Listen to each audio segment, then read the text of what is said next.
Hello, everyone. I think live is just getting itself going. It always does this buffering thing at the beginning. Hi. I just wanted to do a parenting in a pandemic extra because I'm aware this is the lockdown continues. We are all in touch with more families who are struggling either with sickness or loss. And it's not necessarily because of COVID-19. Of course, the rest of life is also continuing. And families are struggling with all kinds of sickness and loss. But they're doing it in the same restrictions of lockdown that the families who are struggling with the virus are encountering. So whether you are aware of friends, family, or neighbours who are struggling with any kind of sickness, I thought I would put this together now. It might be that you're not actually aware of somebody at this moment, but it's worth being equipped. As we say in English, forewarned is forearmed. In other words, prepare now and you'll be equipped when the time comes. Some of the things I'm going to say about coping with illness and strategies will also be true when it comes to strategies of coping with loss. So it's worth just sticking through the whole lot so that you get the benefit of everything that I'm saying. Of course, some of it is my own reflections and experience, but a lot of it comes from far more learned, trained people than myself. And at the end, I will give a list of places where you can find specific help and support.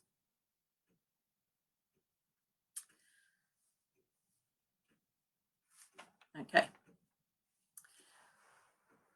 Any time of coping with sickness or death or dying is a testing time for all of us. And for many of our children, it'll be their first experience of knowing how to cope with sickness or death, serious illness or death or loss. They learn by looking at us, and often we don't feel prepared or ready or particularly able to cope, but they're looking for their lead to us. So it's really good to have a few pointers to know how to cope with it. So first of all, before we think about our children, one of the really key things is just to be able to reflect to yourself and acknowledge how you're feeling when somebody falls ill, perhaps seriously ill, or perhaps they're frail, but whatever, at the moment we cannot visit. So all these things, whether they're just frail, whether they're sick, or whether the stress of not visiting is the case, it causes us difficulty. So it's just worth stopping first of all and just reflecting, how am I actually feeling at this moment, and just be present in that moment, just acknowledge it. Are you feeling overwhelmed? That's normal. Are you feeling numb? That's normal. Are you feeling guilty or angry? Whatever it is, you can be sure that somebody else has felt the same in a similar circumstance, and it's normal. Some people find it helpful to be accountable to their partner or to another close person, perhaps your mum or your brother or sister or a close friend. Some people find it helpful to just write down in a diary, just keep a log of, today is Thursday and I'm feeling stressed, I'm feeling overwhelmed, and just keep a record of how they're feeling.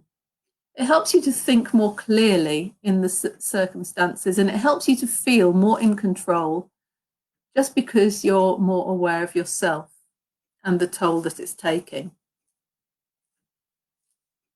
So let's think about, first of all, sickness, and then we'll think about death. It's good for us to be able to focus on what we can do rather than all the frustrating things that we are being prevented from doing. We're being prevented from visiting. We're being prevented from, being able to meet with other people who are co-mourners or co-grievers, people, that we would naturally bump into if we were hospital visiting or visiting the care home and so on. So let's think about what we can do. We can connect with the person. And it's helpful for our children if we focus on these things that we can do. So children, we can still phone granddad, we can call them on the iPad and we can see each other. We can record a message for them to see. We can make a card, we can send a gift, we can make something to share. If somebody is sick or frail and you can't visit, one really good thing to look at is Comfort Pebbles 2020. It's a Facebook page and you may like to look it up. It's a way of connecting with somebody who is sick or frail that you cannot visit. And that is to make something for yourself and for them. So perhaps you have the same or a matching pair. So it could be anything. They paint pebbles, obviously, and they do it very beautifully. But you might want to paint a pebble and keep one in your house and send one to grandma or whoever it is. You might want to do it with photographs. I'll put up a photograph of you by our beds, and you can put up this photograph we're sending you of us, and we can look at them and think of each other. So it's a way of forming an additional connection between your children, your household, and that other person, whoever it is. And it helps them to feel empowered in staying connected. Another thing is to just be able to establish a connection with a carer. If your loved one has people going into their home regularly, or if they're in hospital or a care home, they may have a nurse or a key worker who is their particular person assigned to them. And get hold of their name, find out their patterns of on duty and off duty, and just ask for them directly and ask for regular updates. Another person to get in touch with, if you can't visit the setting where your loved one is get in touch with the chaplain. There are chaplains of all faiths, and they're happy to visit anybody in the hospital, people of no faith as well, and just offer words of comfort, words of encouragement. They're willing to listen, and they are able to offer a level of care or a type of care that care providers and medics can't or aren't qualified to do. So always think about contacting the chaplain. Now let's think about your household and how, when you're under these stressful times, how you can just manage the stress and difficulty and support your family whilst you're going through a time when you're separated from people who are frail or sick. One really good thing is to keep a regular routine in your house. So that will include, obviously, exercising well, having regular bedtime so as everyone gets as good a night's sleep as possible. Don't let distress eat into bedtimes because that will really help you all to get through it if you're able to rest and sleep as best you can. A good diet will help you keep better in mind as well as body. And think about times to connect with one another, times of quiet or reflection, times of maybe talking. Natural times happen around a meal table, and at other times we'll talk about that. I always used to find with my children, bedtime was a real good chance to just reflect on lots of things that have been going through our mind in the day. And also remember, even when you're in distress, to try and have some fun, some laughter together. Laughter is a brilliant tonic, and it really helps the darkest times if you can enjoy life together, whether that's just having a board game, having some fun, watching a movie, whatever it is, it will help to keep your mind balanced. Now, for older children and teens, I would suggest that you say to them, we need to support one another because we're all stressed. We need to really be extra helpful to one another at the moment, and really ask them to be involved in chores around the house and be faithful to that, because they are probably feeling helpless and want to know what they can possibly do to make life better. And just doing regular household chores takes the pressure off you, for sure. That's authentic. But it also helps them to find a useful outlet that is constructive. And I would also say that it helps you to draw alongside and check in with them when you're doing stuff side by side. If you try and sit down with a teenager or an older child face to face, like they say, right, we're going to talk now. How are you feeling about Granny being in hospital, whatever it is? They won't know what to say. But if you're busy with your hands, and often I think it's when you're communicating kind of over your shoulder, as a sideways on communication, not face to face, that makes communication somehow so much easier. It's just a little tip, but it just helps them to find a flow. You may want to just be quiet and let them mention something. You may want to just give a very gentle, open prompt. Rather than a direct thing, how are you feeling about Granny being in hospital at the moment? You might want to just say, how stressful is life for you? What are you finding good and what are you finding difficult at the moment? Just more open and just see what comes out. And also the exercise, going for walks together, is another brilliant chance to get alongside that over the shoulder chats that are so much easier for teens. The other thing I would say about older children and teenagers is that they often find the most inconvenient times than when they want to talk to us. You might be aware, if you've got a 15 or 16-year-old, about 1:45, they suddenly want to open up. And I would say, difficult as that is, make time for it. It's when they're willing to talk. We have to enter into their world if we want to know what's going on in them, in their hearts and minds. So take a deep breath and sit up and be willing to talk to them. Other children might wake up and have bad dreams in the night, and you may need to just comfort them a bit more than you would normally do, maybe just by cuddling and calming, stroking their hair and reassuring them that you're here and that they're safe.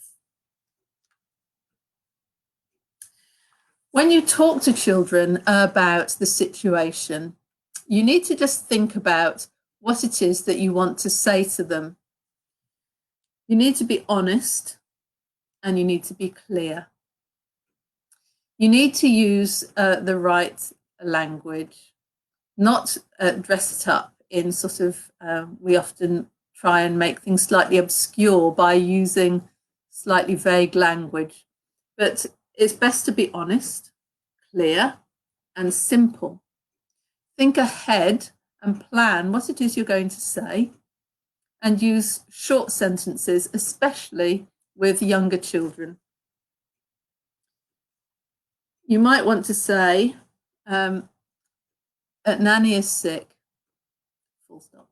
We can't visit her at the moment, full stop. We can make her a card. I'm sure she'd love that. And there are other things you might want to say. Granny is in the nursing home. We don't want to give her any bad germs by going in. but we can phone her later. Just think about what you want to say and say it as simply as possible.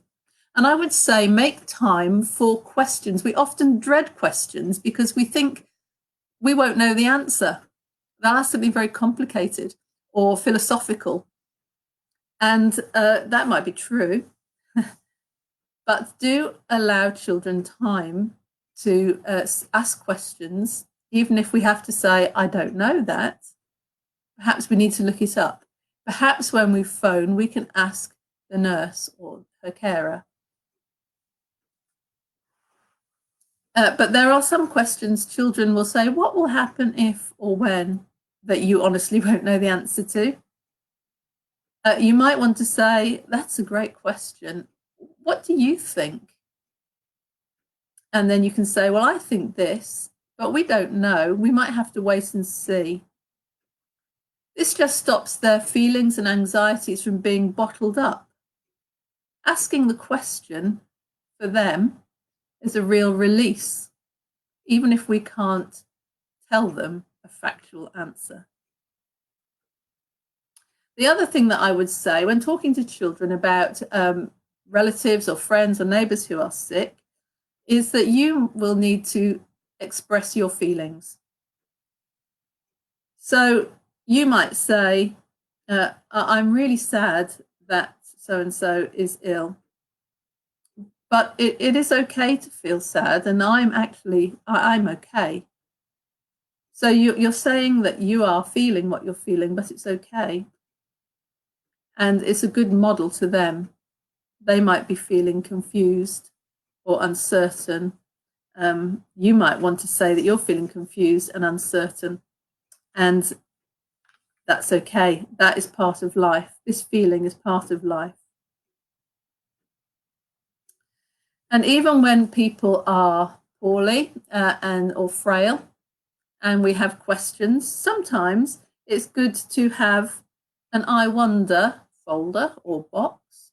I would say probably something where you can put things away rather than keep them on the fridge door or on a wall, because we don't always want our children being able to dwell all the time, whenever they're in the kitchen, on the I wonder. We certainly don't want them necessarily when they're younger to be thinking about these things last thing at night. But as we go through the days and the weeks, we might have I wonder questions or thoughts or feelings that we want to acknowledge, and we can just jot them down and put them in the folder or the box or the jar and go through them from time to time, maybe a couple of times a week if it's working for your family. But again, as I say, not at bedtime. And for some families, you may want to say a prayer for that person. You might be a family that does say prayers, but you might never have said prayers before, but you think this would be something good to do. There are loads of prayers online. If it's Christian prayers, then you can look at the Church of England websites. They've published prayers for people wanting to pray in exactly this kind of situation. You may not want to pray, but you may want to do something that is more reflective with your children. You may want to think about doing something like lighting a candle, or making a little display of favourite things that Granny or Grandad or whoever it is particularly likes, and remembering them and think about them in that corner. And this is really for us as parents, we're acknowledging that we are looking after these creatures who are body, we know how to look after their body, mind, well, we've got some idea, but they're also spirit. That's the human makeup, isn't it? Body, mind, and spirit. And that's the hardest part, to know how to care for that spiritual aspect of each of us. But just allowing them, by either lighting a candle or creating a little display of artifacts that our loved one would like, just helps them to tap into that. And we might just once or twice a week just be pause Be still, light the candle or look at their items. And after a few moments, share the thoughts of that person that came to mind. We might also want to say that we wish they were better. We wish we could see them.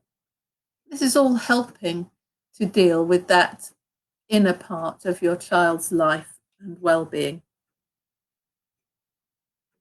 And the other thing I would say before we move on is that when you're struggling with this stressful situation of a loved one who is sick or frail, that you need to be kinder to yourself than you normally are.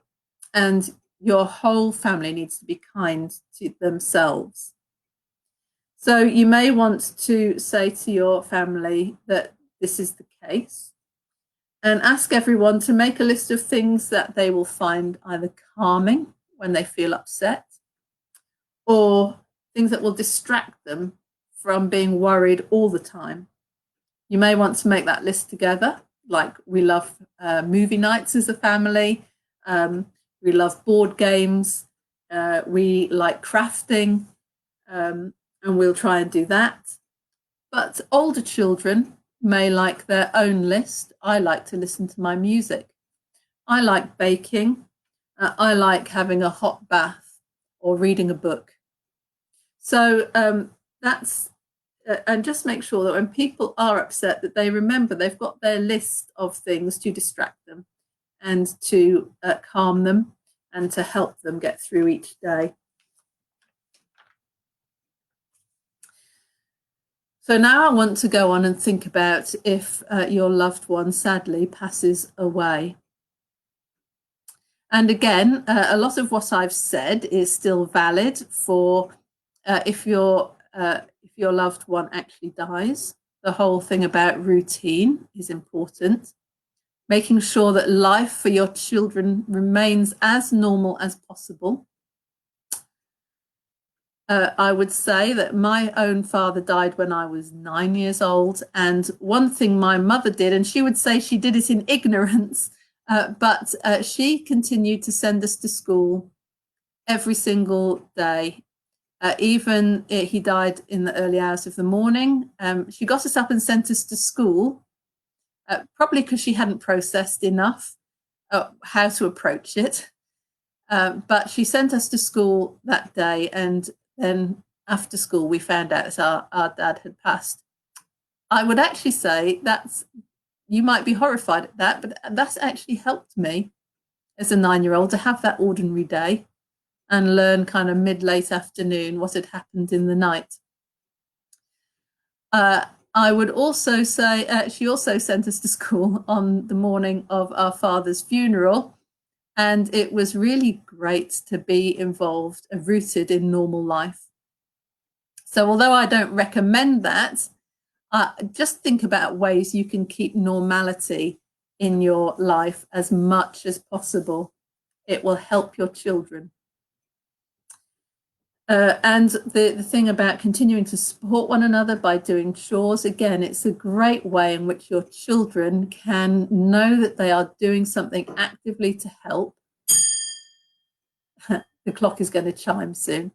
By just being able to help the smooth running or the smooth enough running of your household. The whole thing about asking questions and checking in with with another adult about how you're feeling is also valid, and allowing time for airing of questions and feelings. I'm feeling so and so. And I would say again that this is probably your child's first experience of knowing how to manage bereavement, and they are watching us and learning from us. This is how they will probably approach bereavement when they're older themselves. Now, we need to just acknowledge some things about bereavement. You kind of stop functioning when you have grief. You have a grief brain. You can't think. You can't think about the words you want to use. They don't come. You can't express yourself normally. Sometimes we feel like we're dying of what our loved one has just died of. If it's a brain tumor, you might suddenly feel that you've got a brain tumor because you can't think anymore, you can't speak. You've lost so much function. You might plan to do things and discover you somehow physically cannot do it. This is all part of grieving. You feel like you're a zombie and it's awful, but just be patient with yourself. This is part of how your mind, how your body works through grief.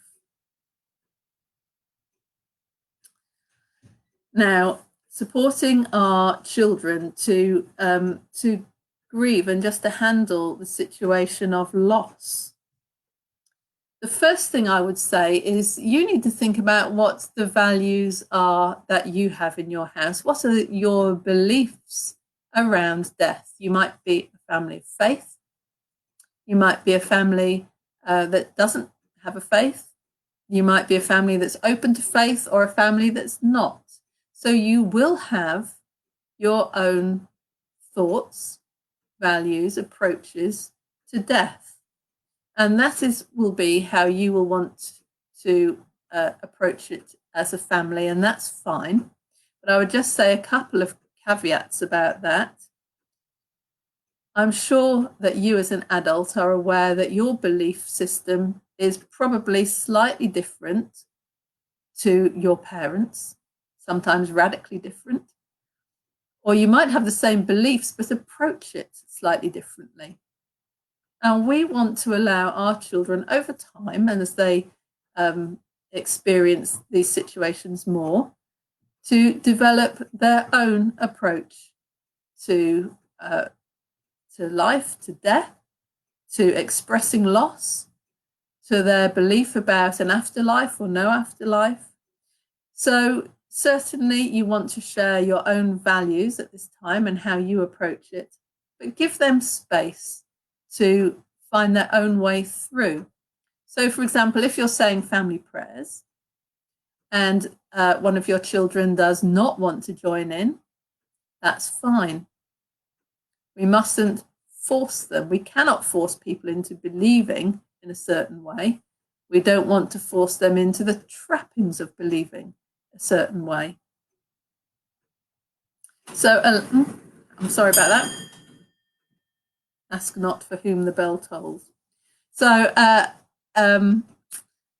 do allow your child to find their own pathway through, although you will give your own belief, value, framework. Secondly, you do want to ask your children and yourself to think about the values and belief system of the person you are remembering. What would they like? What would they like prayers? Would they prefer no prayers? What is it? And we will respect that because we're remembering them. So certainly think about your own values and beliefs as the framework through which you will support your family, but allow them space.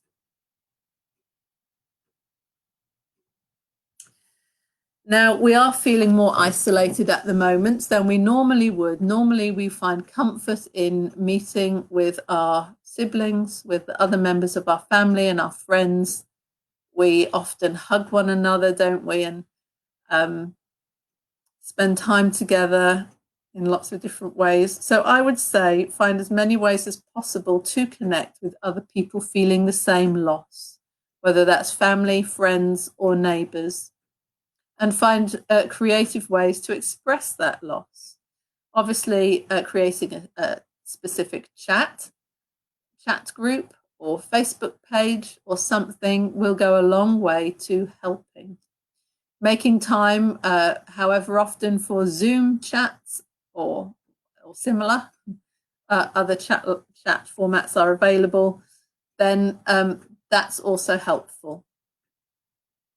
My mum died in November last year, and although we were together a lot and weren't separated in this way, being able to Skype or Zoom often did help us because we don't all live in the same part of the country.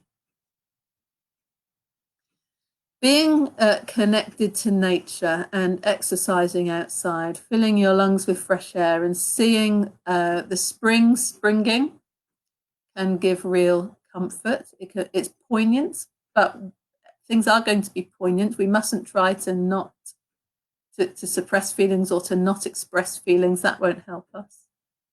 It's really therapeutic to be outdoors. So that's a good thing to remember. It sounds obvious now, but it's not always obvious when you're in the midst of it. And I would say from my own experience that you're suddenly aware 100 or more little thoughts a day of all the things you can't now share with that person who's passed that you would mention or think to mention when you next see them or speak to them. And that is distressing over and over again through the day. So one thing you and your family might like to think of is starting either an album or something similar that is, I saw this and thought of you. So things that you see or you think, oh, I could, so for example, I made a dairy-free version of a dessert that my mum made all through my life. And I wish that I could phone her up and say, Mum, you won't believe this. I've made this with coconut milk and it's even better than the original. And of course I can't. But what I could do is I can take a picture of it and put it in the I saw this and thought of you. I did this and thought of you with a note. Mum would have loved this and she would have tried it herself. So that's a really helpful thing to do. And with your family, you could do that, or you could do a memory box with items and thoughts and feelings that you can record related to your loved one that you've lost. And it's good to express gratitude for all the things that they've added to your life. You might want to start a gratitude wall with a picture of them in the middle and all the things that you loved about them, you're grateful for. That's something great for all the family to remember the positives rather than always feeling the pain of loss.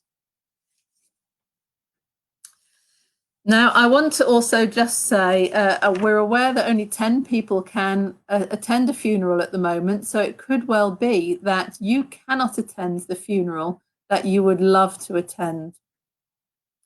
Even if it's somebody in your family, perhaps somebody quite close to you, you may not be able to go along. Of course, hopefully they will be live streamed and you will be able to do things like give to the charity that they loved, as you would if you could attend. But you may be able to ask if you can be involved in helping to plan the service, maybe choosing the music or the prayers or the readings, maybe poems that they loved, and to contribute thoughts and memories towards the eulogy, which is always the most healing part of any funeral service, I think. You may want to send a message that can be read out during the service in your absence. And you may want to include in that your own condolences and memories. And hopefully either you can watch it on a live stream or you can ask somebody there to record it and that you can watch it later. Do remember to contact people who were there and ask them how it went, because one of the most restorative parts is being able to touch base with other people after the service, isn't it? That makes a good funeral a good occasion, and so relieving and restorative. But then also you as a family, it will help you perhaps to think of your performing your own remembrance, whether that's one of faith or just one of remembrance of the person you've lost. And I would say you can think about what that person would like, of course, particularly when it comes to a faith element. they would, Granny would always went to church. She would have liked us to say the Lord's Prayer, Our Father. Or you might want to allow, if you're a family of faith, you might want to allow children or people to opt out of making a contribution in the faith part. Or you may want to acknowledge that although we don't believe, our children do say prayers at school in assembly, for example, or in their youth group or somewhere, and they want to say a prayer for Granny or for us. And so just acknowledge those differences even within your own home. So things to think about when you want to organise your own remembrance at home. The purpose is, first of all, to say thank you for that person and to express that gratitude. And secondly, it's to say goodbye. So you may want to think about some words that you can all share and contribute to, saying thank you at some point, and then at the end to think about how you can express saying goodbye, but of course not forgotten. That's really important part of the grief process. As a family, you may want to plan choosing music that your loved one loved. You may want to think about what items you will bring as a commemoration. Did they support a particular team? Did they give you something that is precious, that is special to you because they gave it? Do you have particular photos of that person or items from memories, for example, holidays you went on, and so on? Do you have something that smells of them? That is a very powerful thing, to be able to have that scent. Of course, include your memories. I would suggest that you all dress up to mark the occasion. You might want to dress up in their team colours. You may want to dress in a collar and tie, in a smart dress, and so on, to make it special. In terms of knowing what to say when there are prayers, I think I've already said the Church of England has prayers on its website. It's very easy to Google prayers of any faith. But prayers, if you believe in prayer, you'll believe that it's just talking to God. And if you can talk to God in a room, it's the same as talking to anybody else in that room. So you can just use simple words from the heart to express a prayer. And after your funeral service or your remembrance service, you might want to keep objects on a small table for a while so you can continue to revisit that in quiet moments and just reflect on that the person who's gone, the things that you said. You may even want to keep any words that you printed off there for people to continue to go back and look at. It's really good for children to see the emotions of a funeral, to see tears and laughter and how strangely they do mix together at the time of goodbyes like this, and how they bring relief and comfort and restoration. As a family, you may want to do something that's a lasting memorial, perhaps plant something in the garden. Or buy a garden bench. You can have plaques made as well if you want. And you can think about that person whenever you go and sit there in that sunny spot. For younger children, you could do it as part of the service if you wanted to, part of your goodbye or remembrance. You can plant some seeds. Excuse me for coughing. Seeds are an image, aren't they, of dying and being buried. They're apparently dead, but then they spring into new life. And that's helpful for people who want to express some kind of future hope, or some families of faith. And but you may prefer not to do that if that's not something you believe. And then after you finished your ceremony, of course, you need to think about what you would eat and drink together in celebration of their life. What would they have liked to have now? My mum would always have a cup of tea, even at a wedding. She was surrounded by teapots and everyone else surrounded by beer glasses. A cup of tea was the way to remember her. And but other people, a bottle of beer, a bottle of Prosecco, and a chance to chat and just enjoy company and family. And so that's it. Some thoughts to help you. I'm going to give you a list of great organisations, and they may be able to point you on to more. If you go to any of these places, then you will see further help, further helplines, further things to click onto and download, further services to access. So I would say Care for the Family is a good place to start. They have a number of things to help during lockdown, including how to support your family through illness and loss. And their particular speciality in bereavement themselves is if you've lost a partner and you still have a young family, or if your child has died. There's an organisation called At a Loss, and you can Google them, ataloss.org. There's also Winston's Wish. There's Cruse, CRUSE. There's the National Bereavement Alliance and Child Bereavement UK.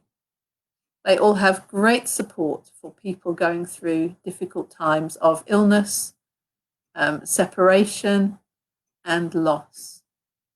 So I hope that's helpful, just to put a few things together.